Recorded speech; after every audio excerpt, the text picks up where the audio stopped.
ഹജ്ജ് എന്ന കർമ്മം സർവശക്തനായ അള്ളാഹുവിൻ്റെ മുമ്പിൽ ഒരു മുസ്ലിം ഏറ്റവും വലിയ കീഴൊതുങ്ങൽ നടത്തുന്ന ഒരു ഇബാദത്താണ്.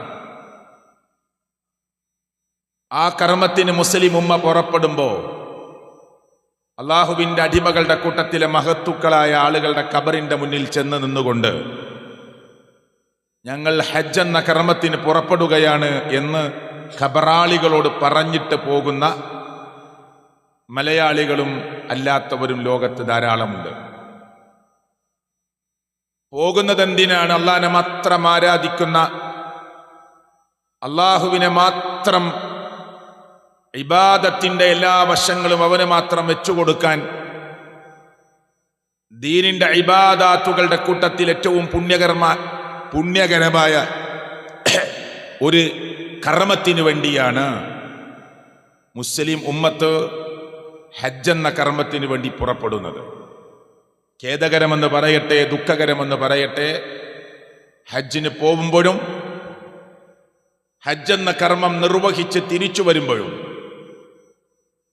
മഹത്തുക്കളുടെ ഖബറിന്റെ മുന്നിൽ ചെന്ന് നിന്നുകൊണ്ട് സുഖകരമായി ഞങ്ങൾക്ക് ഹജ്ജ് നിർവഹിക്കാൻ സാധിച്ചു എന്ന സന്തോഷം പ്രകടിപ്പിക്കുകയും ഖബറാളികൾക്ക് മേൽ ഭരമേൽപ്പിക്കുകയും ചെയ്യുന്ന ദയനീയമായ അവസ്ഥ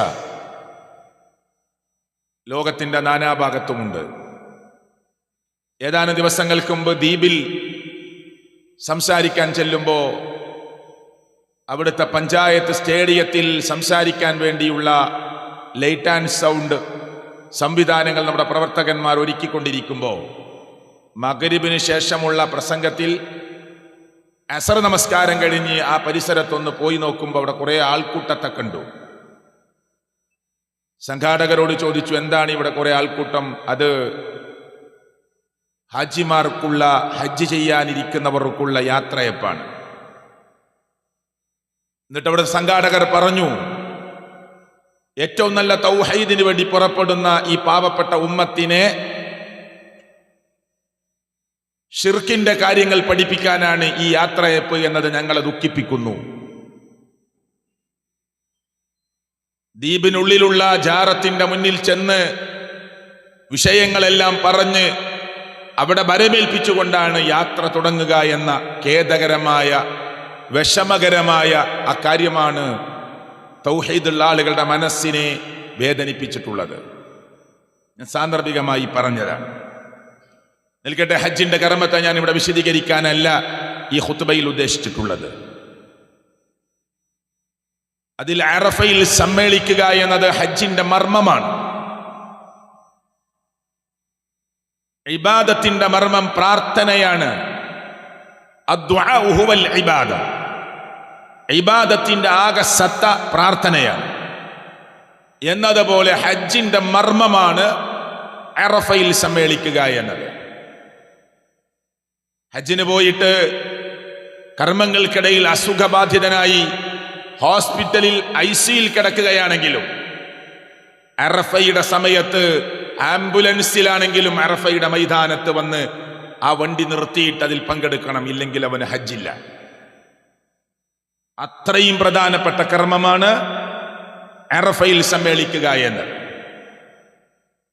പ്രവാചകൻ മുഹമ്മദ് റസൂൽ കരീം സല്ലല്ലാഹു അലൈഹി വസല്ലമ ഒരു വിടവാങ്ങൽ പ്രസംഗം ലോകാടിസ്ഥാനത്തിൽ ലോകം അവസാനിക്കുന്നത് വരെയുള്ള മനുഷ്യർക്ക് ചിന്തിക്കുവാനും ആലോചിക്കുവാനും പറ്റാവുന്ന ഒരു പ്രസംഗം നടത്തിയത് ചരിത്രത്തിൽ രേഖപ്പെടുത്തുന്നുണ്ട്.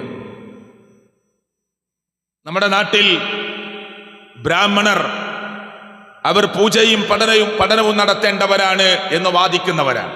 പൂജാകർമ്മങ്ങളെല്ലാം നടത്തേണ്ടത് ബ്രാഹ്മണരാണ്. ഭരണചക്രം തിരിക്കേണ്ടവരും യുദ്ധം നയിക്കേണ്ടവരുമൊക്കെ ക്ഷത്രിയരാണ്. വ്യാപാരവും കൃഷിയുമൊക്കെ ഏർപ്പെടേണ്ടത് വൈശ്യരാണ്. സേവന പ്രവർത്തനങ്ങൾ നടത്തേണ്ടത് ശൂദ്രരാണ്. അടിമപ്പണിയെടുക്കേണ്ടത് ദളിതരാണ് എന്ന് വിശ്വസിച്ചിരുന്ന ഒരു കാലം നമ്മുടെ നാട്ടിലുണ്ടായിരുന്നു. 1820 കാലഘട്ടങ്ങളിൽ മാറുമറക്കാനുള്ള സമരം ഈ നാട്ടിലെ സ്ത്രീകൾ നടത്തിയിരുന്നു. 1820 കാലഘട്ടങ്ങളിൽ മാറുമറക്കാൻ വേണ്ടിയുള്ള സമരം.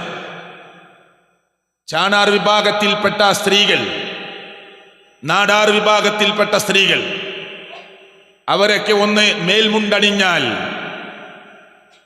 നാട്ടുരാജാക്കന്മാരുടെ മുമ്പിൽ കൊണ്ടുവന്ന് നിർത്തി പരസ്യമായി അവരുടെ മേലുടുപ്പ് അടിച്ചു മാറ്റുന്ന സംവിധാനമുണ്ടായിരുന്നു.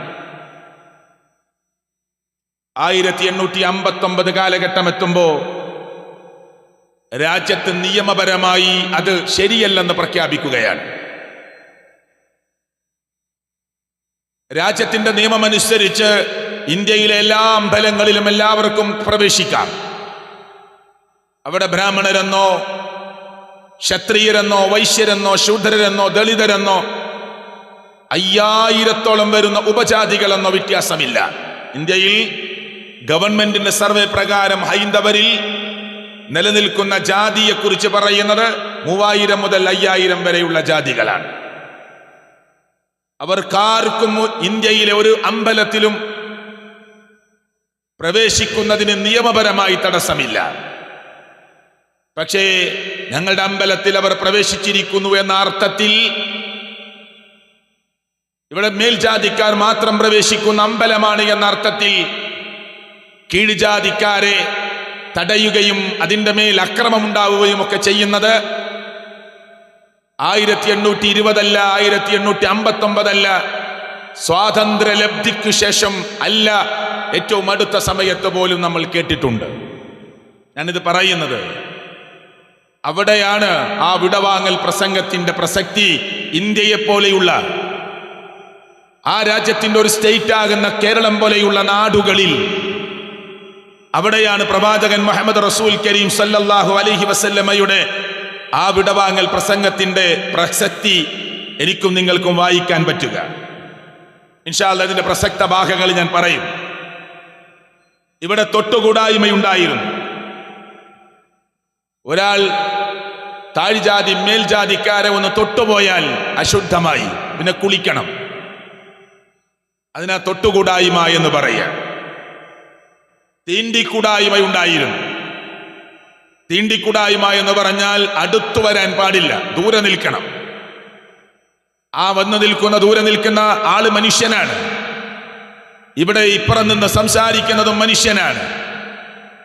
മനുഷ്യരെ മനുഷ്യരായി കാണാൻ നമ്മെപ്പോലെ ഒരു അടുത്തു വന്ന് സംസാരിക്കാൻ പറ്റിയ ആളുകളായി കണക്കാക്കാതെ ദൂരെ നിർത്തുന്ന തീണ്ടിക്കൂടായ്മ നമ്മുടെ നാട്ടിൽ നിലനിന്നിരുന്നു.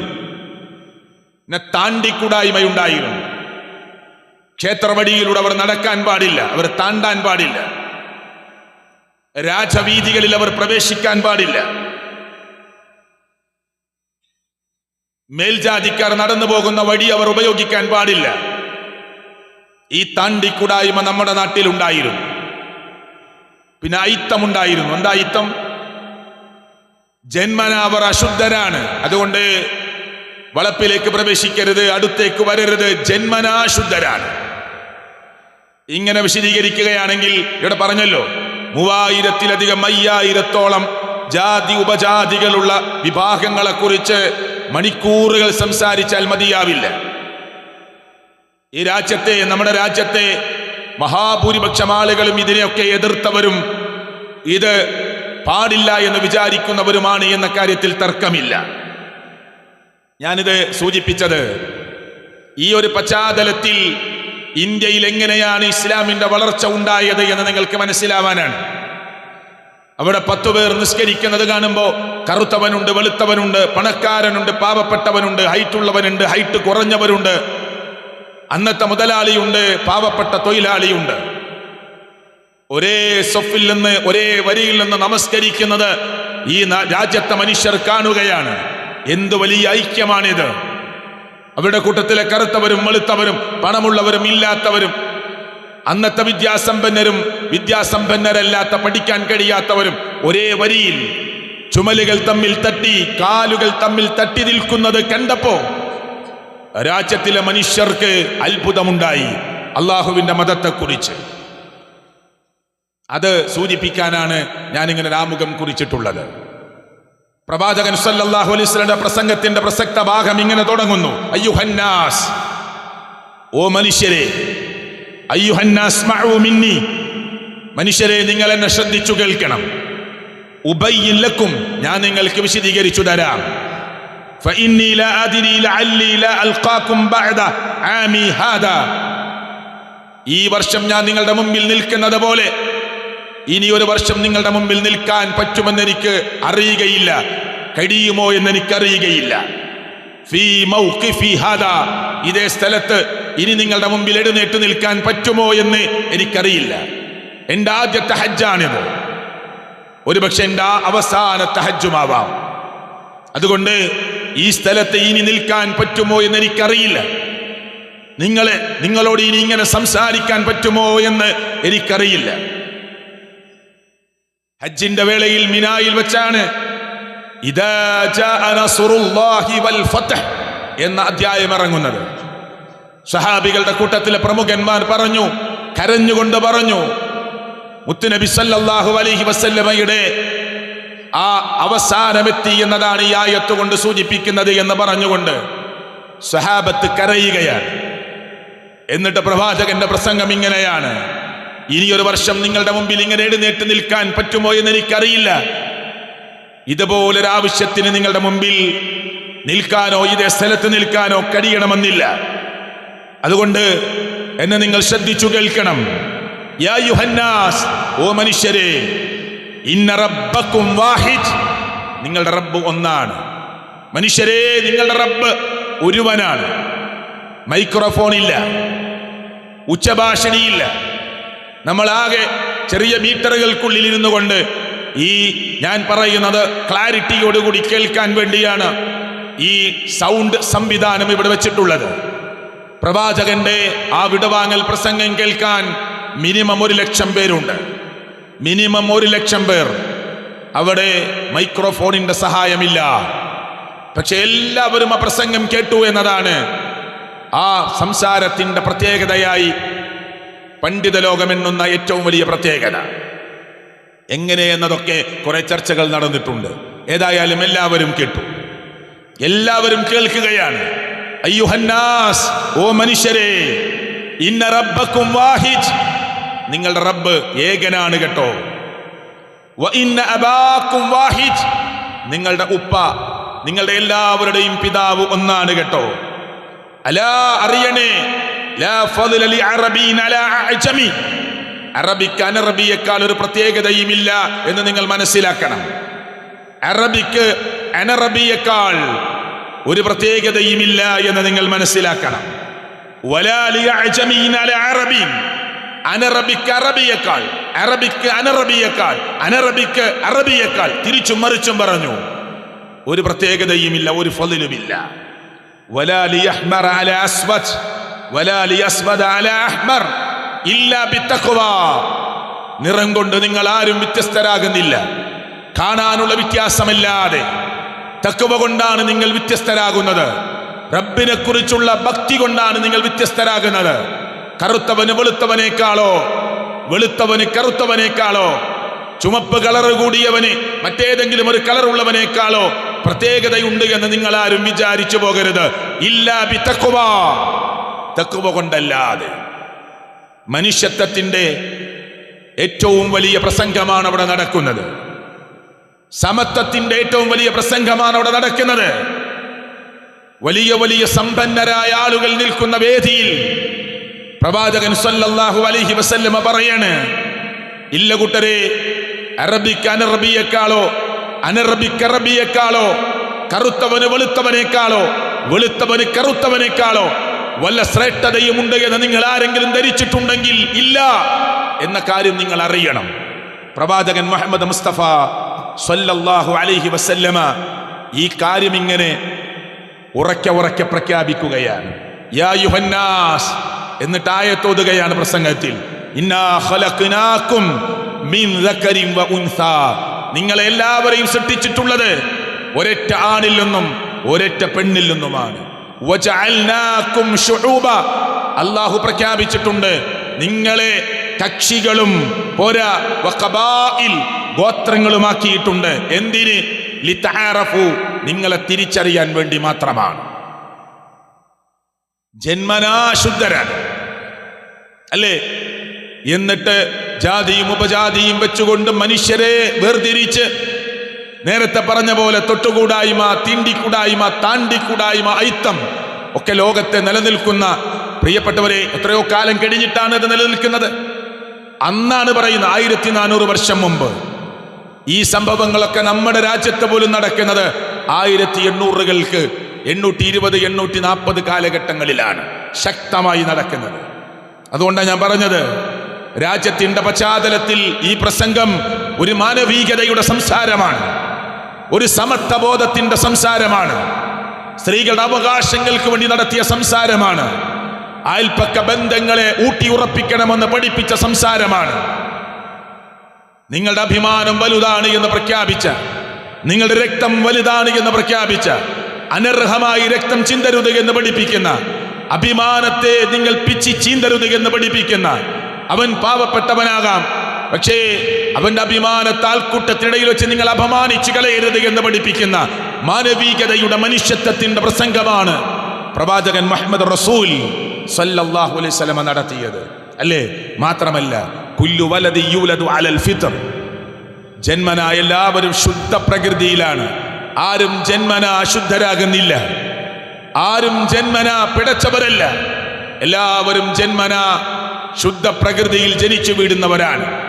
പിന്നീട് നിങ്ങളുടെ വളർച്ചയിൽ, നിങ്ങളുടെ മുന്നോട്ടുള്ള ഗമനത്തിൽ നിങ്ങൾ തെരഞ്ഞെടുത്ത വഴികളാണ് നിങ്ങളെ അശുദ്ധമാക്കി കളയുന്നത്, നിങ്ങളെ തിന്മ ചെയ്യുന്നവരാക്കി മാറ്റുന്നത്, സ്വർഗത്തിന്റെയും നരകത്തിന്റെയും അവകാശികളാക്കി മാറ്റുന്നത് എന്ന പ്രവാചക ഗുരുവര്യന്റെ ആ സംസാരമുണ്ടല്ലോ, അത് മാനവികതയുടെയും മനുഷ്യന് പ്രതീക്ഷ നൽകുന്നതിന്റെയും സംസാരമാണ്. പ്രസംഗം തുടർന്നു ഈ ആയത്തോതിക്കൊണ്ട്, മനുഷ്യരെ, നിങ്ങളൊരാണിൽ നിന്നും പെണ്ണിൽ നിന്നുമാണ് സൃഷ്ടിച്ചത്, നിങ്ങളെ ഗോത്രങ്ങളും വർഗങ്ങളുമാക്കിയത് നിങ്ങളെ തിരിച്ചറിയാൻ വേണ്ടി മാത്രമാണ്. നിങ്ങൾ അള്ളാഹുവിന്റെ കോടതിയിൽ VVIPകളായി മാറാൻ ആയത്ത് അവസാനിക്കുന്നത് അങ്ങനെയാണ്. ഇന്ന അക്രമക്കും ഇൻദല്ലാഹ് അത്ഖാക്കും, നിങ്ങളുടെ കൂട്ടത്തിൽ ഏറ്റവും VVIPകൾ ലോകരക്ഷിതാവായ റബ്ബിനെ ഏറ്റവും സൂക്ഷിച്ച് ജീവിച്ച ഭക്തിയുള്ളവരായിരിക്കും. അത് ചിലപ്പോൾ ഒരു കമ്പനിയിലെ സെർവന്റ് ആവാം, അതിന്റെ ബോസാവണമെന്നില്ല. നാട്ടിലേതെങ്കിലും ഉപജീവന മാർഗത്തിന് വേണ്ടി ആളുകൾ നിസ്സാരമായി കാണുന്ന ഒരു ജോലി ചെയ്തവനാകാം, വലിയ അധികാരത്തിന്റെ കസേരയിൽ ഇരുന്നവനാകണമെന്നില്ല. ഇന്ന അക്രമക്കും ഇൻദല്ലാഹി അത്ഖാക്കും, നിങ്ങളുടെ കൂട്ടത്തിൽ ഏറ്റവും സൂക്ഷ്മത പാലിച്ചവരാണ് അള്ളാഹുവിന്റെ ആദരവിന് നാളെ വിധേയരാകുന്നത് റബ്ബ് കൊടുക്കുന്നത് എന്ന് മുഹമ്മദ് റസൂൽ കരീം സല്ലല്ലാഹു അലൈഹി വസല്ലമ ആയത്തോതി പഠിപ്പിക്കുകയാണ്.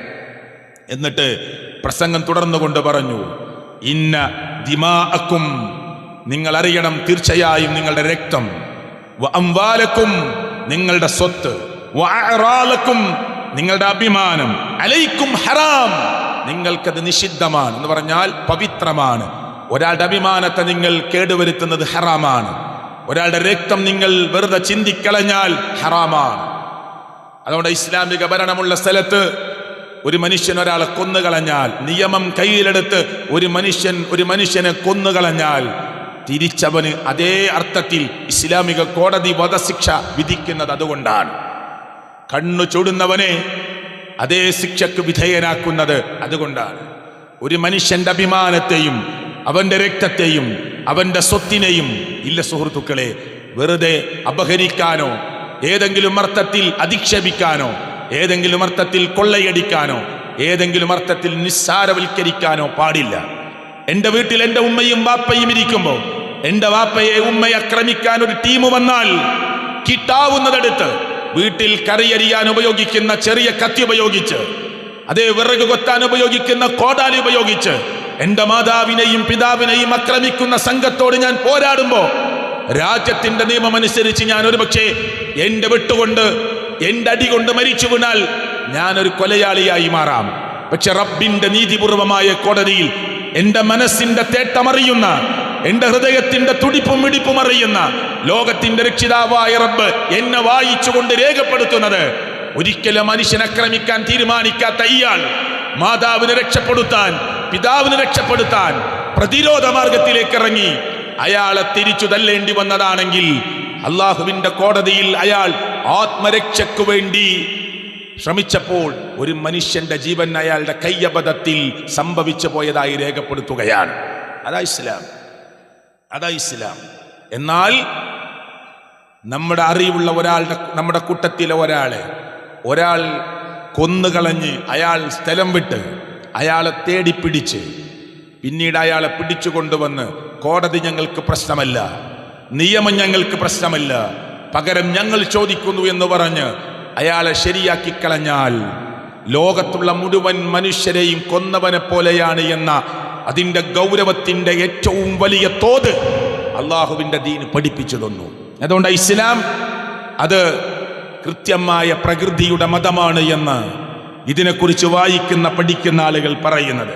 നിൽക്കട്ടെ, പ്രസംഗത്തിന്റെ ഭാഗം എന്താ? ഇന്ന ദിമാഅക്കും വഅംവാലക്കും വഅറാലക്കും അലൈക്കും ഹറാം കഹുർമതി യൗമിക്കും ഹദാ. ഇന്ന് നമ്മൾ ഈ സമ്മേളിച്ച മുത്തുനബി പങ്കെടുക്കുന്ന ആദ്യത്തെ ഹജ്ജാണ്, അവസാനത്തെ ഹജ്ജാണ്. ഇന്ന് നമ്മൾ ഈ പങ്കെടുത്തിരിക്കുന്ന ഈ ദിവസത്തിന്റെ ഹുർമത്ത് പോലെ, പവിത്രത പോലെ, ഫീ ശഹരിക്കും ഹദാ, ഈ മാസത്തിന്റെ പവിത്രത പോലെ, ഫീ ബലദിക്കും ഹദാ, ഈ നാടിന്റെ പവിത്രത പോലെ നിങ്ങളുടെ അഭിമാനം പവിത്രമാണ് കേട്ടോ, നിങ്ങളുടെ സ്വത്ത് പവിത്രമാണ് കേട്ടോ, നിങ്ങളുടെ സമ്പത്ത് പവിത്രമാണ് കേട്ടോ, നിങ്ങളുടെ രക്തം പവിത്രമാണ് കേട്ടോ എന്ന് അല്ലാഹുവിന്റെ പ്രവാചകൻ സല്ലല്ലാഹു അലൈഹി വസല്ലമ പ്രഖ്യാപിക്കുകയാണ്. എന്നിട്ട് പ്രസംഗം തുടർന്നു, നിങ്ങൾ അല്ലാഹുവിനെ സൂക്ഷിക്കണം കേട്ടോ, ഫിന്നിസാ, സ്ത്രീകളുടെ വിഷയത്തിൽ നിങ്ങൾ വലിയ ജാഗ്രത പാലിക്കണം, സൂക്ഷ്മത പാലിക്കണം. ഫഇന്നക്കും, തീർച്ചയായും നിങ്ങളുണ്ടല്ലോ, അഖത്തുമൂഹുന്ന ബിഅമാനില്ലാ, നിങ്ങളുടെ സ്ത്രീകളെ നിങ്ങൾ ഏറ്റെടുത്തിട്ടുള്ളത് അല്ലാഹുമായി ഏറ്റെടുത്ത അമാനത്താണ്. സ്ത്രീകളുടെ അവകാശത്തെക്കുറിച്ചാണ് ഇനി പ്രവാചകൻ സല്ലല്ലാഹു അലൈഹി വസല്ലമയുടെ ആ പ്രസംഗത്തിൽ അടുത്ത ഭാഗം തുടർന്നു പോകുന്നത്. ഇങ്ങനെ സ്ത്രീകളുടെ അവകാശം, രാജ്യത്ത് സ്ത്രീകൾക്ക് അല്ലെങ്കിൽ ലോകാടിസ്ഥാനത്തിൽ സ്ത്രീകൾക്ക് സ്വത്തവകാശം ഉണ്ടായിരുന്നു. നിങ്ങൾ പഠിച്ചു നോക്ക്. ഇത് 21-ാം നൂറ്റാണ്ടാ. 6-ാം നൂറ്റാണ്ടിൽ ചർച്ച ചെയ്തത് സ്ത്രീകൾക്ക് ആത്മാവുണ്ടോ എന്നായിരുന്നു. ഇന്നും ലൈബ്രറികളിൽ സൂക്ഷിച്ചു വച്ച പഴയ കാലത്തെക്കുറിച്ചുള്ള ചർച്ച എഴുതി വച്ച പുസ്തകത്തിൽ പറയുന്നത് 6-ാം നൂറ്റാണ്ടിലെ ചർച്ച സ്ത്രീകൾക്ക് ആത്മാവുണ്ടോ എന്നതായിരുന്നു. സ്ത്രീകൾക്ക് ആത്മാവുണ്ടോ എന്ന ചർച്ച വരെ ലോകത്ത് നടന്നിട്ടുണ്ട്. അവർ പുരുഷനുപയോഗിക്കേണ്ട ഒരു ഉപയോഗ വസ്തുവിനപ്പുറം മറ്റൊന്നുമല്ല എന്ന ആ സങ്കല്പങ്ങളും കാഴ്ചപ്പാടുകളും നിലനിൽക്കുന്ന ഒരു ലോകത്ത്, പ്രിയപ്പെട്ടവരെ, പ്രവാചകൻ മുഹമ്മദ് മുസ്തഫ സല്ലല്ലാഹു അലൈഹി വസല്ലമ അള്ളാഹുമായി നടത്തിയ ഒരു അമാനത്താണ് നിങ്ങൾ സ്ത്രീകളെ ഏറ്റെടുത്തിട്ടുള്ളത്. അതുകൊണ്ട് നിങ്ങൾ അവരോട് മാന്യരായി പെരുമാറണം. പുരുഷലോകമേ, നിങ്ങളുടെ കൂട്ടത്തിൽ ഏറ്റവും മാന്യന്മാർ നിങ്ങളുടെ സ്ത്രീകളോട് മാന്യരായി പെരുമാറുന്നവരാണ് എന്ന് ഇന്ന് പറഞ്ഞതല്ല, 1400 ചില്ലാൻ വർഷങ്ങൾക്ക് മുമ്പ് പറഞ്ഞതാണ്. നാട്ടിലേത് മനുഷ്യരോടും നിങ്ങളെക്കുറിച്ച് അഭിപ്രായം ചോദിച്ചിട്ട് കാര്യമില്ല. നിങ്ങളെക്കുറിച്ച് നല്ല അഭിപ്രായം പറയേണ്ടത് നിങ്ങളുടെ വീട്ടിലെ നിന്റെ സഹധർമ്മിണിയായ നിന്റെ ഭാര്യയാണ് എന്ന് പ്രഖ്യാപിച്ച പ്രവാചകൻ മുഹമ്മദ് മുസ്തഫ സല്ലല്ലാഹു അലൈഹി വസല്ലം. രാഷ്ട്രീയത്തിന്റെ ചൂട് പിടിച്ച സമയം കഴിഞ്ഞ് പുതിയ മന്ത്രിസഭയൊക്കെ വന്നു നിൽക്കുന്ന സമയത്ത്, പ്രിയപ്പെട്ടവര്, രാഷ്ട്രീയത്തിന് വേണ്ടി ഓടി നടന്നപ്പോ ഭാര്യയോട് നിങ്ങളെക്കുറിച്ച് അഭിപ്രായം ചോദിക്കുക. നല്ലൊരു കോൺഗ്രസ്സുകാരനാണ്, ലീഗുകാരനാണ്, CPM-കാരനാണ് എന്നൊക്കെ ഏത് പ്രസ്ഥാനത്തിന്റെ പേര് പറഞ്ഞാലും നിന്റെ ഭാര്യക്ക് നിന്നെക്കുറിച്ച് നല്ലൊരു മനുഷ്യനാണ്, നല്ല പെരുമാറ്റമുള്ളവനാണ്, നല്ല സ്വഭാവമുള്ളവനാണ് എന്ന് പറയാൻ നിന്റെ ഭാര്യക്ക് കഴിയുന്നില്ലെങ്കിൽ നീ എത്ര വലിയ രാഷ്ട്രീയ സാമൂഹിക പ്രവർത്തനങ്ങളിൽ അംഗമായാലും ചാരിറ്റി പ്രവർത്തനങ്ങളിൽ ഏർപ്പെട്ടാലും ഈ രാജ്യത്തിന്റെ നാം ജീവിക്കുന്ന ഗ്രാമത്തിന് വേണ്ടി ഓടി നടക്കുന്ന ഒരു ജനപ്രതിനിധിയായി മാറിയാലും ഇല്ല സുഹൃത്തെ, അള്ളാഹുവിന്റെ കോടതിയിൽ നിനക്ക് ഒരു വിലയുമില്ല. നിന്റെ ഭാര്യക്ക് നിന്നെക്കുറിച്ച് അഭിപ്രായമുണ്ടാകണം. ഇത്ര സൂക്ഷ്മതയോടുകൂടി 1400 വർഷങ്ങൾക്ക് മുമ്പ് അള്ളാഹുവിന്റെ പ്രവാചകൻ സല്ലല്ലാഹു അലൈഹി വസല്ലമ ഈ രംഗത്തെ ഇടപെട്ട് പറഞ്ഞു എന്നത് ഏത് ലോകത്തും ഏത് സാംസ്കാരിക നേതാക്കന്മാർക്കിടയിലും ഏത് സയന്റിസ്റ്റുകൾക്കിടയിലും ഏത് ഗവേഷകന്മാർക്കിടയിലും ഏത് എഴുത്തുകാർക്കിടയിലും ദീനിന്റെ സംസാരം വളരെ അത്ഭുതം കൂറുന്നതാണ് എന്ന് ഈ സന്ദർഭത്തിൽ ഞാൻ ഓർമ്മപ്പെടുത്തുകയാണ്. അതുകൊണ്ട് ഈ പ്രസംഗത്തിന്റെ പ്രസക്ത ഭാഗമെന്നത് ഒന്ന് മനുഷ്യ സമത്വമാണ്. സുഹൃത്തുക്കളെ, ഇനിയും ഈ വെള്ളിയാഴ്ചകളിൽ ഖുത്ബ കേൾക്കുന്ന മുസ്ലിങ്ങളായ ആളുകളോട് ഞാൻ ഒന്ന് ഓർമ്മപ്പെടുത്തട്ടെ, മുസ്ലിങ്ങളായ ആളുകളോട് ഓർമ്മപ്പെടുത്തട്ടെ, വിശ്വാസികൾ എന്ന് പറയുന്നവരോട് ഇപ്പോഴും ഏതെങ്കിലും അർത്ഥത്തിൽ നമ്മുടെ കൂട്ടത്തിലെ ജോലി അങ്ങനെ ആയതിന്റെ പേരിൽ, അതല്ലെങ്കിൽ അവന്റെ കുടുംബത്തിന്റെ പേര് ഇങ്ങനെ അറിയപ്പെടുന്നതിന്റെ പേരിലൊക്കെ വിവാഹബന്ധങ്ങൾ വരെ ഉണ്ട് പ്രിയപ്പെട്ടവരെ. അതൊക്കെ ഇങ്ങനെ ഒരു അനിഷ്ടമായി നിലനിൽക്കുന്നത് ഞാനും നിങ്ങളും കേട്ടിട്ടുണ്ട്.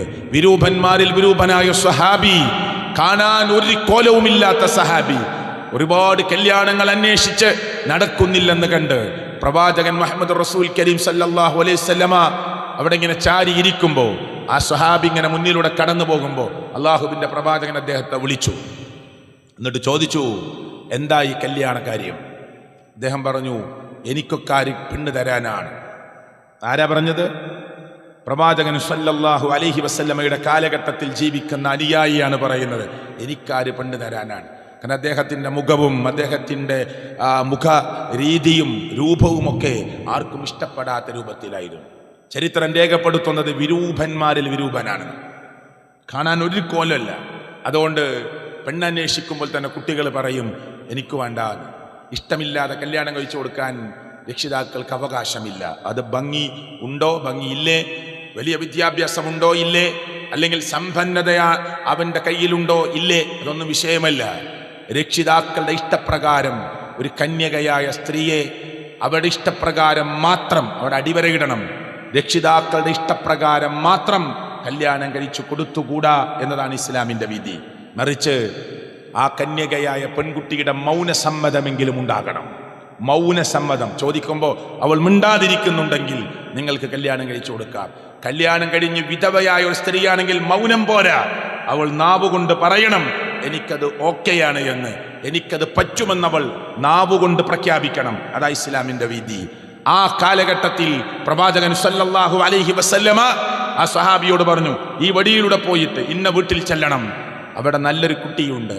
അവിടെ ചെന്നു. വാപ്പയും ഉമ്മയും ആ സഹോദരനെ കണ്ടു. ഉപ്പ സംസാരിച്ചു, എന്തിനാ വന്നത് എന്ന അന്വേഷണത്തിൽ നിങ്ങളുടെ മകളെ കല്യാണം അന്വേഷിക്കാൻ വന്നതാണ്. ഇത് പറയുമ്പോൾ ഉമ്മയും വാപ്പയും കുശുകുശു വർത്തമാനം പറഞ്ഞു, നമുക്കത് വേണ്ട എന്ന്. അദ്ദേഹം പറഞ്ഞു, ശരി, ഞാൻ മടങ്ങുകയാണ്. എൻ്റെ പ്രവാചകൻ, നമ്മുടെ പ്രവാചകൻ മുഹമ്മദ് മുസ്തഫ സല്ലല്ലാഹു അലൈഹി വസല്ലമ ഇങ്ങോട്ട് വരാൻ പറഞ്ഞതാ. ആ നിലക്കാണ് ഞാൻ ഇങ്ങോട്ട് വന്നത്. പെൺകുട്ടി റൂമിൽ നിന്ന് ഇറങ്ങി വാപ്പാന്റെ മുന്നിലേക്ക് വന്നിട്ട് പറഞ്ഞു, ഒന്നുകൂടി ചോദിക്കൂ, ആര് പറഞ്ഞയച്ചിട്ട് വന്നതാണ് എന്ന്. മുഹമ്മദ് മുസ്തഫ സല്ലല്ലാഹു അലൈഹി വസല്ലം, എൻ്റെ പ്രവാചകൻ റഹ്മത്തുല്ലിൽ ആലമീൻ മുഹമ്മദ് മുസ്തഫ സല്ലല്ലാഹു അലൈഹി വസല്ലമ എൻ്റെ അടുത്തേക്ക് പറഞ്ഞയച്ചിട്ടുണ്ടെങ്കിൽ അതിലൊരു ഗുണമുണ്ടാകും, ഉപകാരമുണ്ടാകും, ഖൈറുണ്ടാകും, എനിക്കത് മതി എന്ന് ഈ പെൺകുട്ടി ഉമ്മയോടും ഉപ്പയോടും പ്രഖ്യാപിക്കുകയും ആ വിവാഹം നടക്കുകയും ചെയ്യുന്നു. ഞാനിത് സാന്ദർഭികമായി സൂചിപ്പിച്ചത് നല്ല ദീനുണ്ട്, പ്രശ്നങ്ങളൊന്നുമില്ലാത്തൊരു കുടുംബമാണ്. പ്രശ്നങ്ങളൊന്നുമില്ലാത്തൊരു കുടുംബമാണ്. വാപ്പാക്ക് നല്ല ദീനുണ്ട്, ഉമ്മാക്ക് നല്ല ദീനുണ്ട്, കല്യാണം അന്വേഷിക്കുന്ന ചെറുപ്പക്കാരന് നല്ല ദീനുണ്ട്. പക്ഷെ ഫിനാൻഷ്യൽ ബാക്ക്ഗ്രൗണ്ട്, സാമ്പത്തിക ബാക്ക്ഗ്രൗണ്ട് നാം വിചാരിച്ചതുപോലെ ഇല്ല. ഇത് നല്ല മുക്മിനായ ഒരു ചെറുപ്പക്കാരൻ്റെ, മുക്മിനത്തായ ഒരു പെൺകുട്ടിയുടെ കല്യാണാന്വേഷണം വന്നിട്ട് തട്ടി മാറ്റിയാൽ പ്രവാചകൻ പറയാണ്, നിങ്ങൾക്കിടയിൽ ഫസാദ് ഉണ്ടാകും, കുഴപ്പമുണ്ടാകും. സുഹൃത്തുക്കളെ, ഇതൊക്കെ നമുക്കിടയിൽ ഇങ്ങനെ എവിടെയൊക്കെയോ ചില സ്പെല്ലിംഗ് മിസ്റ്റേക്കുകൾ സംഭവിച്ചിട്ടുണ്ടോ എന്ന് നമ്മൾ പരിശോധിക്കേണ്ടതുണ്ട്. കാരണം ഏറ്റവും വലിയ നീതിയുടെ, സമത്വത്തിൻ്റെ ഏറ്റവും നല്ല രീതിശാസ്ത്രം ലോകത്തിൻ്റെ മുമ്പിൽ വെക്കുന്ന ഒരു മതമാണ് അള്ളാഹുവിൻ്റെ മതം. എന്നാൽ കുഫുവെക്കണമെന്ന് ഇസ്ലാം പറഞ്ഞിട്ടുണ്ട്. വലിയ സമ്പന്നതയിൽ ജീവിക്കുന്ന, ശീതീകരിച്ച റൂമുകളിൽ കിടന്നുറങ്ങുന്ന, വീട്ടുജോലിക്കൊക്കെ ആളുകൾ ഏർപ്പാട് ചെയ്തിട്ടുള്ള വലിയ സമ്പന്ന കുടുംബത്തിൽ നിന്ന് വളരെ പ്രയാസപ്പെടുന്ന, അവിടെ അലക്കാൻ സംവിധാനമില്ലാത്ത, നേരാവണ്ണം ഭക്ഷണം കഴിക്കാനില്ലാത്ത, പ്രയാസങ്ങൾക്ക് മേൽ പ്രയാസം സഹിച്ച് അങ്ങനെ ജീവിച്ചു പോകുന്ന ഒരു കുടുംബത്തിലേക്ക് അങ്ങനെയുള്ളൊരു പെൺകുട്ടിയെ കെട്ടിച്ചു കൊണ്ടുവരുമ്പോൾ അവൾക്ക് ചില പ്രയാസങ്ങൾ ഉണ്ടാവും മുന്നോട്ട് പോകാൻ.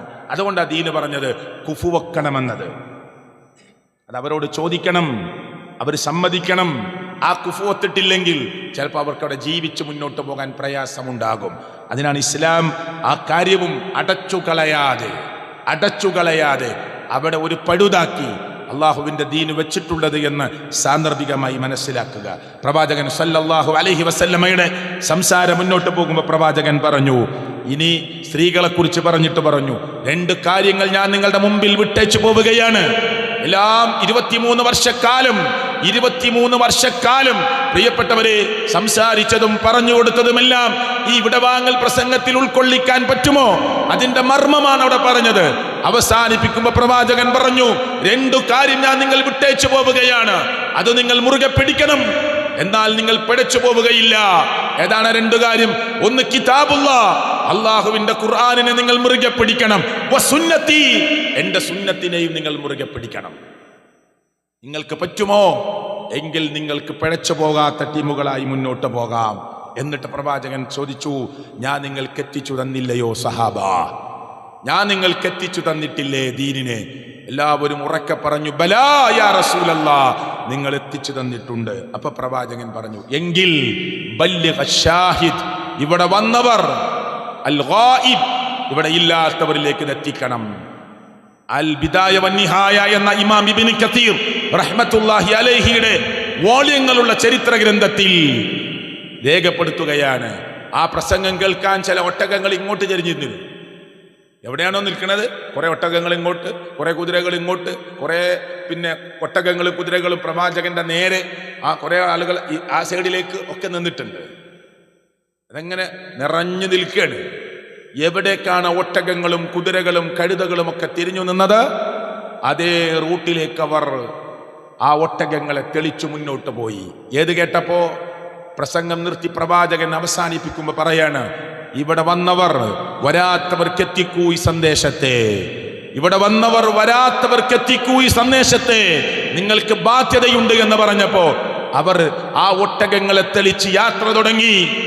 1,00,000-ൽ പരം വരുന്ന സ്വഹാബികളുടെ കൂട്ടത്തിൽ കുറച്ചാളുകൾ മാത്രമാണ് പിന്നെ ബാക്കിയായത്. അവർ ലോകത്തിന്റെ നാനാഭാഗത്തേക്ക് യാത്രയായി. അതുകൊണ്ട് മദീനയിൽ 8,000-ലധികം സ്വഹാബികളുടെ ഖബറേ ഉള്ളൂ. ഇത്രയും വലിയ സ്വഹാബികൾ ഉണ്ടായിട്ട് സ്വഹാബികളുടെ ഖബറുകൾ 8,000-ലധികം അല്ലെങ്കിൽ 8,000-ഓളം സ്വഹാബികളുടെ ഖബറേ ഉള്ളൂ. മക്കത്ത് 1,000-ഓളം വരുന്ന സ്വഹാബികളുടെ ഖബറേ ഉള്ളൂ. ചരിത്രം അന്ന് രേഖപ്പെടുത്തിയതാ, അല്ല ഇപ്പൊ ഊഹം പറഞ്ഞതല്ല. അപ്പൊ മാക്സിമം 9,000-ലധികം ഖബറുകളെ മക്കത്തും മദീനത്തും സ്വഹാബികളുടെ ഖബറുള്ളൂ. ബാക്കി സ്വഹാബികൾ മുഴുവനും ലോകത്തിന്റെ നാനാഭാഗത്തേക്ക് ഈ ദീനെത്താത്ത സ്ഥലത്തേക്ക് എത്തിക്കുവാനുള്ള യാത്രയിലാണ്. അങ്ങനെ നമ്മുടെ നാട്ടിലും അല്ല, നാം വിചാരിക്കാത്ത കൊച്ചു കൊച്ചു ദ്വീപുകളിൽ വരെ സ്വഹാബികളെത്തി. അവർ യാത്ര തുടങ്ങി, പായക്കപ്പൽ ഉപയോഗിച്ച് യാത്ര തുടങ്ങി. എത്തിച്ചേരുന്ന തുരുത്തുകളിൽ കയറി അള്ളാഹുവിന്റെ വഹ്ദാനിയത്ത് ഉറക്കെ പറഞ്ഞു. അങ്ങനെ ആ ലോകത്തിന്റെ നാനാഭാഗത്തേക്ക് സ്വഹാബികളുടെ തൗഹീദിന്റെ സന്ദേശം, സ്വഹാബികൾ നമ്മുടെ നാട്ടിലെത്തി, കേരളത്തിലെത്തി ഉണ്ടാക്കുന്ന പള്ളിയുടെ ചരിത്രമില്ലേ? ഉണ്ട് പ്രിയപ്പെട്ടവരെ. അങ്ങനെയാണ് അവർ ലോകത്തിന്റെ നാനാഭാഗത്തെത്തിയത്. ഈ ബാധ്യത നിർവഹണം എനിക്കും നിങ്ങൾക്കും ഇനിയും ബാക്കി കിടക്കുകയാണ്. ഈ സന്ദേശമെത്താത്ത ധാരാളം കുടുംബങ്ങൾ നമ്മുടെ ബന്ധു വീടുകളിൽ ഉണ്ട് പ്രിയപ്പെട്ടവരെ.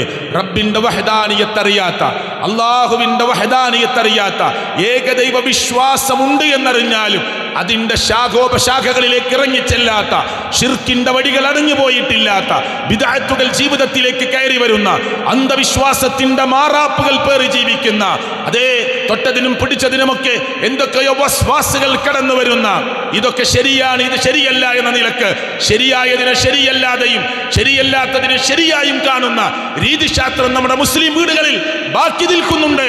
അവിടേക്ക് ഇറങ്ങിച്ചെന്ന് ദഅവത്തിന്റെ പ്രോജ്വലമായ മുഖം നിർവഹിക്കാൻ എനിക്കും നിങ്ങൾക്കും ബാധ്യതയുണ്ട് എന്ന് വിടവാങ്ങൽ പ്രസംഗത്തിൽ മുഹമ്മദ് മുസ്തഫ സ്വല്ലല്ലാഹു അലൈഹി വസല്ലമ ഓർമ്മപ്പെടുത്തിയതാണ് ഈ ഖുത്ബയിൽ ഞാൻ നിങ്ങളെ കേൾപ്പിക്കാൻ ആഗ്രഹിച്ചിട്ടുള്ളത്. സർവശക്തനായ അള്ളാഹു ചിന്തിക്കുന്ന, ആലോചിക്കുന്ന മുഅ്മിനുകളിൽ എന്നെയും നിങ്ങളെയും ഉൾപ്പെടുത്തുമാറാകട്ടെ.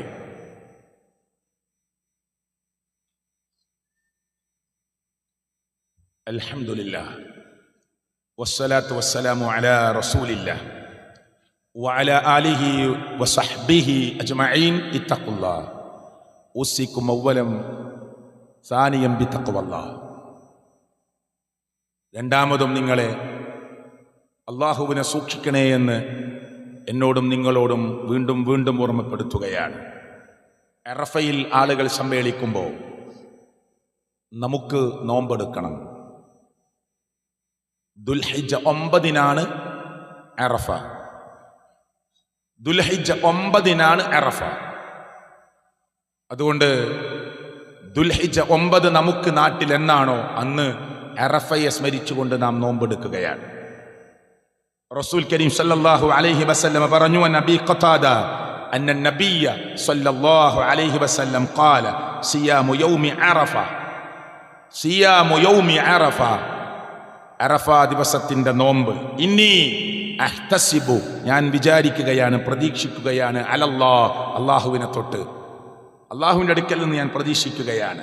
നിങ്ങൾ ഈ അറഫ നോമ്പെടുത്താൽ അൻ യുകഫിറ സനതല്ലതി ഖബ്ലഹു വസ്സനതല്ലതി ബഅദഹു, കഴിഞ്ഞ ഒരു വർഷത്തിലെയും വരാനിരിക്കുന്ന ഒരു വർഷത്തിൻ്റെയും പാപങ്ങൾ നിങ്ങളിൽ നിന്ന് അല്ലാഹു തുടച്ചു നീക്കി തരും എന്ന് ഞാൻ പ്രതീക്ഷിക്കുന്നു എന്ന് മുഹമ്മദ് മുസ്തഫ സ്വല്ലല്ലാഹു അലൈഹി വസല്ലം. അപ്പൊ അറഫയിലെ നോമ്പ് കൊണ്ട് അവിടുന്ന് ഇങ്ങോട്ട് പിറകിലേക്കൊരു വർഷം, അവിടുന്ന് അങ്ങോട്ട് അടുത്ത അറഫ വരെയുള്ള സമയം, അതിനെ വിശദീകരിച്ച സ്ഥലത്ത് പണ്ഡിതന്മാർ പറഞ്ഞു, വൻ പാപങ്ങൾ ഒഴിച്ച് എല്ലാ പാപങ്ങളും പൊറുക്കുമെന്നാണ് അതിൻ്റെ അർത്ഥം. എന്ന് പറഞ്ഞാൽ അറഫ നോമ്പെടുത്തു, ശിർക്ക് ചെയ്തു, എല്ലാം പുറത്തു തരുമെന്ന് വിചാരിക്കണ്ട. സിഹർ ചെയ്തു, വൻപാപാണ്. അറഫ നോമ്പെടുത്ത ആളാ, ഇനി എനിക്ക് സിഹർ ചെയ്യാന്ന് വിചാരിച്ചാലോ പുറത്തു തരൂല. വൻ പാപങ്ങൾ ഒഴിച്ച് നമ്മൾ അറിഞ്ഞോ അറിയാതെയോ പെട്ടുപോകുന്ന ചെറിയ ചെറിയ തിന്മകളുണ്ട്, നാവിൻ്റെ സ്ഖലിതങ്ങളുണ്ട്, കണ്ണിൻ്റെ കട്ടുനോട്ടങ്ങളുണ്ട്, സ്വഭാവത്തിൽ വരുന്ന ചെറിയ ചെറിയ മിസ്റ്റേക്കുകളുണ്ട്, കുടുംബ ബന്ധങ്ങളിൽ ഉണ്ടാകുന്ന ചെറിയ ചെറിയ പ്രശ്നങ്ങളുണ്ട്, സാമൂഹ്യ ബന്ധങ്ങളിൽ ഉണ്ടാകുന്ന ചെറിയ ചെറിയ പ്രശ്നങ്ങളുണ്ട്, സമൂഹത്തോട് നിർവഹിക്കേണ്ട പ്രതിബദ്ധതയിൽ സംഭവിച്ചു പോകുന്ന അപാകതകളുണ്ട്. അങ്ങനെ 100 കൂട്ടം കാര്യങ്ങൾ ചെറിയ ചെറിയ തിന്മകളായി നമുക്ക് എണ്ണാൻ പറ്റും. അതെല്ലാം വൻ പാപങ്ങൾ ഒഴിച്ച് എല്ലാം ഈ അറഫയുടെ നോമ്പ് അനുഷ്ഠിക്കുക വഴി അവിടുന്ന് ഇങ്ങോട്ട് ഒരു വർഷം പിറകിലേക്കും, അവിടുന്ന് അങ്ങോട്ട് അടുത്ത അറഫ വരെയും, അത് കഴിഞ്ഞ വർഷത്തെ അറഫ മുതൽ ഈ അറഫ വരെ, ഈ അറഫ മുതൽ അടുത്ത വരാനിരിക്കുന്ന അറഫ വരെ നമ്മുടെ പാപങ്ങൾ പൊറുക്കുമെന്ന് ഞാൻ പ്രതീക്ഷിക്കുന്നു അല്ലാഹുവിനെ തൊട്ട് എന്ന് മുഹമ്മദ് മുസ്തഫ സ്വല്ലല്ലാഹു അലൈഹി വസല്ലം. ഇഷ്ടപ്രകാരം നബി ഒന്നും പറഞ്ഞിട്ടില്ല. അപ്പോൾ അതിൻ്റെ ഗൗരവം അള്ളാഹു മനസ്സിലാക്കി കൊടുത്തതിൻ്റെ അടിസ്ഥാനത്തിൽ ജിബ്രീൽ അലൈഹി സ്വലാത്തു വസ്സലാമിൻ്റെ വഹ്യ് കിട്ടിയപ്പോൾ മനസ്സിലായ പ്രാധാന്യം വെച്ചുകൊണ്ടാണ് പ്രവാചകൻ സ്വല്ലല്ലാഹു അലൈഹി വസല്ലം സംസാരിക്കുന്നത്. ഹദീസ് പറയുമ്പോൾ 2 രീതിയിലാണ് പറയുക. ഒന്ന്, അല്ലാഹു തആല ആ വാക്ക് തന്നെ നബിക്ക് അറിയിച്ചു കൊടുക്കും. ആ ഹദീസിൽ പറയേണ്ട വാക്ക്, അതിനാണ് ഖുദ്സിയായ ഹദീസ് എന്ന് പറയുക. അത് ഖുർആന് പോലെ, ഖുർആനിലെ എല്ലാ വാക്കും അല്ലാൻ്റെതാ. ഖുദ്സിയായ ഹദീസിലെ വാക്കും അല്ലാൻ്റെതായിരിക്കും. അത് അള്ളാന്റെ റസൂൽ ഇഷ്ടപ്രകാരം പറയല്ല. എന്നാൽ ചിലത് അല്ലാഹു തആല ജിബ്രീൽ മുഖേന സമ്മതം കൊടുക്കുക ചെയ്യുക. ആ വിഷയത്തിൽ സമ്മതമുണ്ട്. പിന്നെ ആ സമ്മതത്തിന്റെ പ്രസ്താവനയും വാക്കും സെന്റൻസും ആരതായിരിക്കും? അള്ളാഹുവിന്റെ പ്രവാചകന്റേതായിരിക്കും. ഞാൻ പറഞ്ഞ ക്ലിയർ ആയിട്ടുണ്ടാവും. ചിലത് ഖുദ്സിയായ ഹദീസ് അള്ളാഹുവിന്റെ വാക്കല്ലേ, അതാ ഖുദ്സിയായ ഹദീസ് എന്ന് പറയാ. രണ്ടാമത് സ്വഹീഹായ ഹദീസ് തന്നെയാണ്, പക്ഷെ അള്ളാഹുവിന്റെ പ്രവാചകന് ആ ആശയം പറഞ്ഞാൽ മതി, അള്ളാഹുവിന്റെ സമ്മതമുണ്ട്. പക്ഷെ വാക്ക് പ്രവാചകന്റേതായിരിക്കാം. പക്ഷെ വമാ യൻതിഖു അനിൽ ഹവാ ഇൻ ഹുവ ഇല്ലാ വഹ്യുഹാ, ദീനിന്റെ ഒരു കാര്യവും പ്രവാചകൻ സല്ലല്ലാഹു അലൈഹി വസല്ലം ഇഷ്ടപ്രകാരം പറയില്ല. അപ്പൊ ഞാൻ പ്രതീക്ഷിക്കുന്നു എന്ന് വെറുതെ പറയോ? ഇല്ല, വെറുതെ പറയില്ല. അതിൻ്റെ അനുസരിച്ചുള്ള പ്രാധാന്യവും ഗൗരവവും അതിൻ്റെ എല്ലാ സവിശേഷതകളും ജിബ്രീൽ മുഖേന പ്രവാചകൻ സല്ലല്ലാഹു അലൈഹി വസല്ലമക്ക് ലഭിച്ചതിൻ്റെ അടിസ്ഥാനത്തിലാണ് പറയുന്നത്. 2 വർഷത്തെ, കഴിഞ്ഞുപോയ വർഷം, വരാനിരിക്കുന്ന വർഷം, എല്ലാ പാപങ്ങളും പൊറുക്കുമെന്ന് ഞാൻ പ്രതീക്ഷിക്കുന്നു. അതുകൊണ്ട് അറഫ നോമ്പിന് നമ്മളെല്ലാവരും ഒരുങ്ങുക. അള്ളാഹു തൗഫീക്ക് നൽകുമാറാകട്ടെ. ഈദ്ഗാഹിന്റെ മൈതാനത്തിലേക്ക് നമ്മളെല്ലാവരും ഒരു വഴികളിലൂടെ തക്ബീർ മുഴക്കി വരിക. ഈദ്ഗാഹിന്റെ മൈതാനത്ത് നിന്ന് തിരിച്ചു വേറെ വഴികളിലൂടെ കടന്നു പോവുക. ഉദ്ഹിയ്യത്തിന് കഴിവുണ്ടായിട്ട് അത് മാറ്റിവെച്ചവൻ ഗൗരവത്തോടുകൂടി പുനരാലോചന നടത്തുക. 7-ൽ ഒരാളായി ഷെയർ കൂടാൻ എനിക്ക് സാമ്പത്തികമുണ്ട്, ഒന്നിനറുക്കാനുള്ള ശേഷിയുണ്ട്, 2 പേർ കൂടി അറുക്കാം, 3 പേർക്ക് ചേർന്ന് അറുക്കാം, 4 പേർക്കാവാം, 5 പേർക്കാവാം, 6 പേർക്കാവാം, 7 പേർക്കാവാം. 8ാമതൊരു ഒരാൾ എന്ന നിലക്ക് പറ്റില്ല. മാക്സിമം 7 പേരാണ്. അതിന് അവകാശമുണ്ടായിട്ട്, അർഹതയുണ്ടായിട്ട്, വീട്ടിലെ കല്യാണത്തിന് പൊടിപൊടിക്കുന്നവർ, വീട് കയറി താമസത്തിന് 10,000 പൊട്ടിച്ചു തീർക്കുന്നവർ, കല്യാണ നിശ്ചയങ്ങൾക്ക് 10,000 പൊട്ടിച്ചു തീർക്കുന്നവർ, അള്ളാഹുവിന്റെ മാർഗത്തിൽ ഒരാടിന് അറുത്തു കൊടുക്കാൻ മടി കാണിക്കുന്നുവെങ്കിൽ, കഴിവുണ്ടായിട്ടും അത് ചെയ്യാത്തവൻ, പ്രവാചകൻ സല്ലല്ലാഹു അലൈഹി വസല്ലമ വളരെ ഗൗരവത്തോടു കൂടിയാണ് വിഷയം പറഞ്ഞിട്ടുള്ളത് എന്ന പുനരാലോചന, പെരുന്നാൾ കഴിഞ്ഞിട്ട് പറഞ്ഞിട്ട് കാര്യമില്ല, ആലോചന നടത്തേണ്ട സമയമാണ് എന്ന് കൂടി ഈ സന്ദർഭത്തിൽ ഞാൻ ഓർമ്മപ്പെടുത്തുകയാണ്. റബ്ബ് ചിന്തിക്കുന്ന, ആലോചിക്കുന്ന ആളുകളുടെ കൂട്ടത്തിൽ എന്നെയും നിങ്ങളെയും ഉൾപ്പെടുത്തി അനുഗ്രഹിക്കുമാറാകട്ടെ. ആ പെരുന്നാളിന്റെ സമയം അത് കൃത്യത പാലിച്ചുകൊണ്ട്, ഇനി ഒരു 4 പേര്, ഇനി ഒരു 10 പേര് എന്ന അർത്ഥത്തിൽ കാത്തിരിക്കാതെ, അതിൻ്റെ സമയം പാലിച്ചുകൊണ്ട്, ഒരു സന്തോഷത്തിൻ്റെ വേളയിൽ ഒരാൾക്ക് ഓടി വന്ന് ആ നിസ്കാരത്തിൻ്റെ ആദ്യ തുടക്കം കിട്ടാതെ വരുമ്പോൾ, ആ സന്തോഷത്തിൻ്റെ ദിവസം തന്നെ ഒരു വിഷമവും, ദുഃഖമെന്നല്ലെങ്കിലും ഒരു വിഷമവും ഒരു മനക്ലേശവും ഉണ്ടാകേണ്ട അവസ്ഥ ഉണ്ടാക്കാതെ, പെരുന്നാളാണ് എന്ന് നമുക്ക് ഇപ്പം തന്നെ അറിയാം. എന്നാ പെരുന്നാൾ? ദുൽഹിജ, ഈ ബലി പെരുന്നാളിൻ്റെ പ്രത്യേകത നമുക്ക് 10 ദിവസം മുമ്പ് തന്നെ അറിയാലോ. മാസം കണ്ടാൽ തന്നെ അറിയാം ഇന്ന ദിവസമാണ് പെരുന്നാൾ. അതുകൊണ്ട് സമയം ഉണ്ടായിരുന്നില്ല എന്നൊന്നും നമുക്ക് പറഞ്ഞു നിർത്താനുള്ള സമയമില്ല. അതുകൊണ്ട് അതിനൊരു ഒരുങ്ങുക. 2 ആഘോഷം അല്ല തന്നതാ നമുക്ക്, 2 ആഘോഷം. 3ാമത്തെ ഒരാഘോഷം ഇസ്ലാമിക ആരാധനയായിട്ട് നമുക്കില്ല. കല്യാണ ആഘോഷമാണ് അല്ലേ? അത് ചെറുതാക്ക, വലുതാക്ക, നീട്ടിവെക്ക ഒക്കെ ചെയ്യുക, നമ്മളെ ഇഷ്ടമാണ്. ഇത് അല്ല അനുവദിച്ചു തന്ന പ്രധാനപ്പെട്ട 2 ആഘോഷം. ആ ആഘോഷത്തിൽ നാം പുതുവസ്ത്രം അണിയുന്നു. വസ്ത്രമില്ലാത്തവർ കടം വാങ്ങാനാ പറഞ്ഞത്. അങ്ങനെ സുഗന്ധം ഉപയോഗിക്കുന്നു, ഒലുവെടുത്ത് വീട്ടിൽ നിന്ന് പുറപ്പെടുന്നു, ഈദ്ഗാഹിലേക്ക് വരുന്നു. നിസ്കരിക്കാൻ പറ്റാത്ത സ്ത്രീകളോടും വരാൻ പറയുന്നു. ഈദ്ഗാഹിൽ വെച്ച് പ്രവാചകൻ പറഞ്ഞു ധാരാളമായി ധർമ്മം കൊടുക്കാൻ പറയുന്നു. പ്രവാചകൻ സ്ത്രീകളുടെ ഭാഗത്തേക്ക് ചെന്ന് പ്രവാചകന്റെ തട്ടം, അറബികൾ ഉപയോഗിക്കുന്ന തട്ടുണ്ടല്ലോ, അതങ്ങ് പിടിച്ചു കൊടുത്തിട്ട് പറഞ്ഞു അള്ളാന്റെ മാർഗത്തിൽ കൊടുക്കാൻ. അങ്ങനെ സംഭാവന ചെയ്യാൻ പറഞ്ഞ ദിവസമാണ് പെരുന്നാളിന്റെ ദിനം. അതുകൊണ്ട് പ്രിയപ്പെട്ടവരെ, അതിനുവേണ്ട ഒരുക്കങ്ങളൊക്കെ നടത്തി സമയബന്ധിതമായി കാര്യങ്ങൾ നിർവഹിക്കാൻ സർവശക്തനായ അള്ളാഹു നമുക്ക് തൗഫീക്ക് നൽകുമാറാകട്ടെ. അള്ളാഹുവേ, ഞങ്ങളിൽ നിന്ന് വന്നുപോയ ചെറുതും വലുതുമായ തെറ്റുകുറ്റങ്ങൾ നീ പുറത്ത് ഞങ്ങൾക്ക് മാപ്പ് നൽകണേ. അള്ളാഹുവേ, മുത്ത് റസൂൽ സല്ലല്ലാഹു അലൈഹി വസല്ലമ നടത്തിയ വിടവാങ്ങൽ പ്രസംഗത്തിലെ ഓരോ വരികളും ഞങ്ങൾ കേട്ടവരും മനസ്സിലാക്കിയവരുമാണ് എന്ന നിലക്ക് അത് ജീവിതത്തിലേക്ക് കൊണ്ടുവരാനുള്ള തൗഫീക്ക് ഞങ്ങൾക്ക് നീ പ്രദാനം ചെയ്യണേ. അള്ളാഹുവേ, ഞങ്ങളുടെ കുടുംബ ബന്ധുമിത്രാദികളിൽ നിന്ന് മരണപ്പെട്ടു പോയവരുടെ ഖബറിടങ്ങളെ നീ വിശാലമാക്കി കൊടുക്കണേ. അള്ളാഹുവേ, അവരെയും ഞങ്ങളെയും ജന്നാത്തിൽ ഫിർദൗസിൽ നാളെയുടെ ലോകത്ത് ഒരുമിച്ച് കൂട്ടി അനുഗ്രഹിക്കണേ. രോഗം കൊണ്ട് കഷ്ടപ്പെടുന്നവർ ഞങ്ങളുടെ കൂട്ടത്തിലുണ്ട്, പൂർണ്ണമായ ശിഫ നൽകി അനുഗ്രഹിക്കണേ. ദാമ്പത്യ ജീവിതത്തിൽ മക്കളെ പ്രതീക്ഷിച്ചിരിക്കുന്നവർ അവർക്ക് നീ സ്വാലിഹായ സന്താനങ്ങളെ പ്രദാനം ചെയ്യണേ. അള്ളാഹുവേ, ഞങ്ങളുടെ വിവാഹപ്രായമെത്തിയ ആൺകുട്ടികൾക്കും പെൺകുട്ടികൾക്കുമൊക്കെ ദീനിൽ നിലനിൽക്കുന്ന ഇണകളെ നൽകി അനുഗ്രഹിക്കണേ. اللهم اغفر للمؤمنين والمؤمنات والمسلمين والمسلمات ربنا تقبل منا إنك أنت السميع العليم ربنا آتنا في الدنيا حسنة وفي الآخرة حسنة وقنا عذاب النار آمين آمين برحمتك يا أرحم الراحمين.